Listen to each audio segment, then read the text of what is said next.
Bonjour, c'est Drawer et aujourd'hui on va parler d'un vieux film en noir et blanc parce que c'est important de parler aussi des vieux films en noir et blanc. Nous allons parler du film Les yeux sans visage.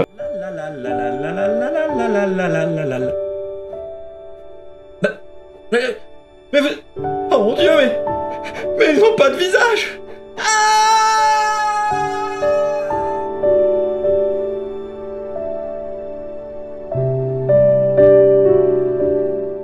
Réalisé par Georges Prinjus.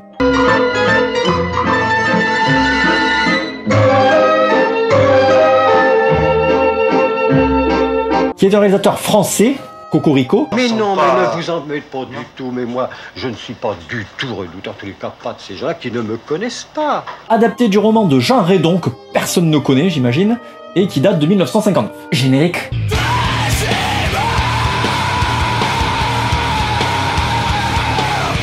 Le film Les yeux sans visage nous parle d'une nana qui a été défigurée suite à un accident.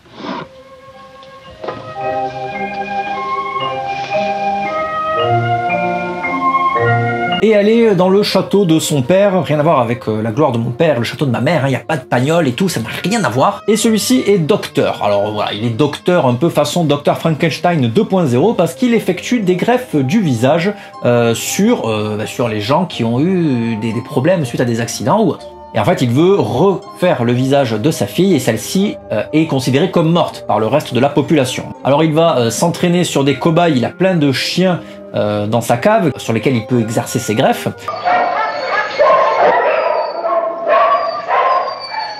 Mais on notera qu'il a quand même besoin d'humains. Au bout d'un moment, il faut s'entraîner sur des humains s'il veut y arriver sur sa fille. Alors sa fille Christiane donc est prisonnière un peu du château de son père. Il faut que j'arrête de penser à Pagnol à chaque fois que je parle de ça. Parce que celui-ci veut réussir la greffe du visage sur sa fille. Hein. Donc il va faire venir des jeunes étudiantes de Paris qui vont être rameutées par une femme qui va l'aider dans cette basse besogne en les faisant rentrer dans sa voiture.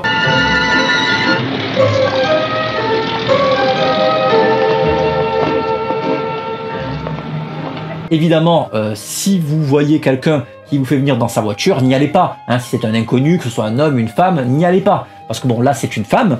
Et du coup, ça marche quand même beaucoup mieux.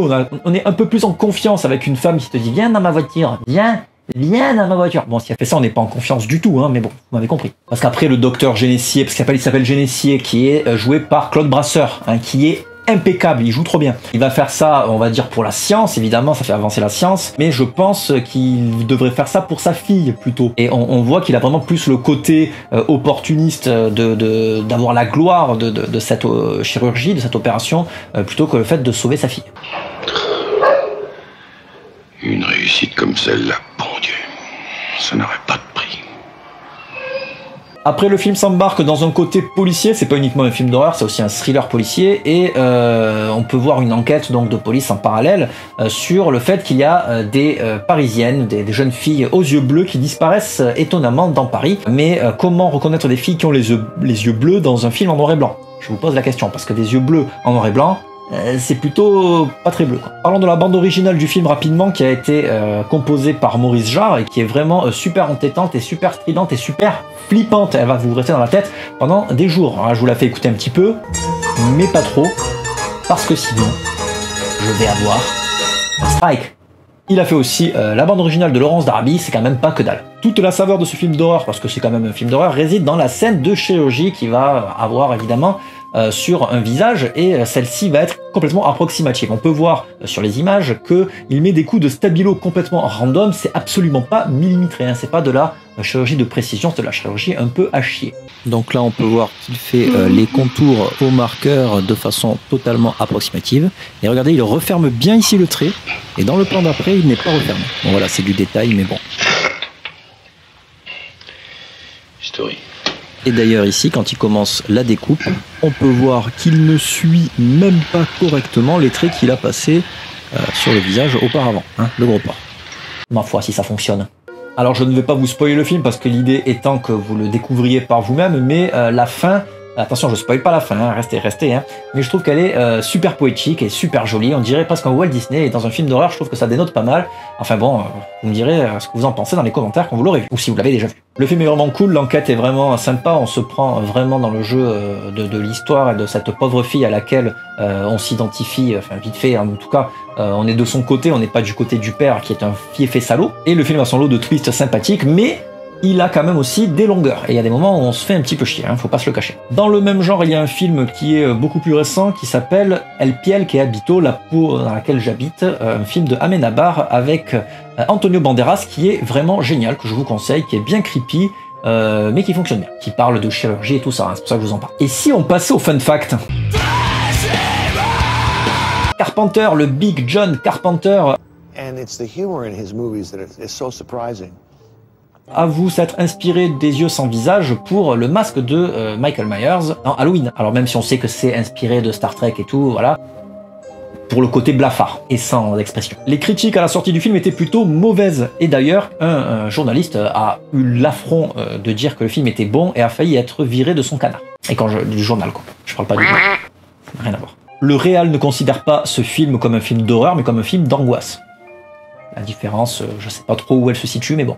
Aux USA, le film est sorti sous le nom de La Chambre des Tortures du docteur Faustus. Cependant, personne ne s'appelle Faustus dans le film. Pourquoi ils ont fait ça? Comme l'étrange Noël de Monsieur Jack. Non, il s'appelle Jack.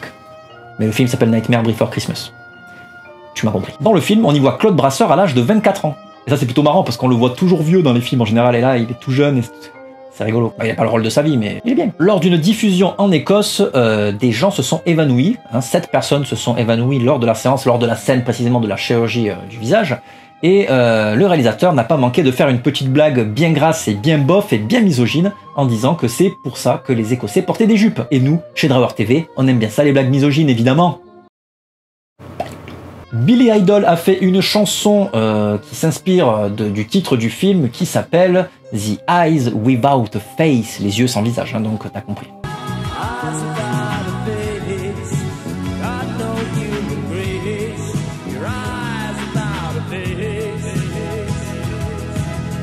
Ce film est dans le livre Les 1001 films à voir avant de mourir de Steven Schneider. Hein, que, voilà, si tu aimes lire. Voilà, cette petite critique des yeux sans visage est terminée. J'espère qu'elle vous aura plu, que vous aurez appris quelques trucs. En attendant, n'hésitez pas à mettre un pouce en l'air. Je sais pas trop à quoi ça sert, mais il paraît que c'est cool. Et puis surtout, un commentaire, parce que j'aime bien discuter avec vous. Je réponds à tout. Gros bisous. Bisous. Et n'oublie pas de venir me voir sur les réseaux sociaux, Instagram, Twitter, Facebook. Et laisse-moi un petit tip sur Tipeee quand même, fais pas ton radin. Toutes mes vidéos sont démonétisées, c'est pas cool. Allez, bisous.